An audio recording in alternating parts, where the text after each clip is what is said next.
Hello, I'm Shae Dyer and I'm an analog collage artist. There are people who do it digitally, but I really enjoy the hands-on aspect of doing it. You know, just me, a desk, X-Acto knife, cutting mat, and old photographs. I've been doing it for about a year, but it's always been an interest of mine since I was a child. For this interview, I sat down and created one piece in about 30 minutes, which is honestly short compared to the time it normally takes me.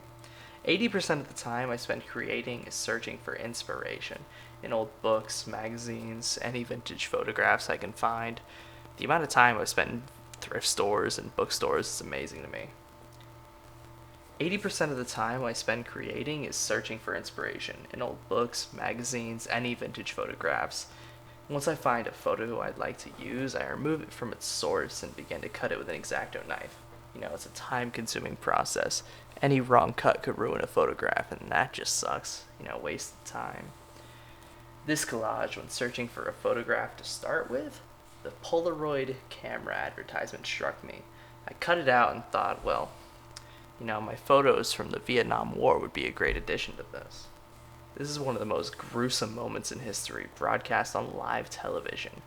And in this piece, I really want to interpret how the media portrayed it, but in my own way. I know it's political, but to me, art is inherently political. I usually wait to glue the piece until I'm confident that's how I want it to be. I glued this one hastily, but I normally sit on it a while. I love collage art mostly because it represents freedom to me, and the human's inherent desire for freedom. And in this, I am literally freeing images from their historical context and giving them their own story. It's surreal. Right now, this is just a form of self expression for me.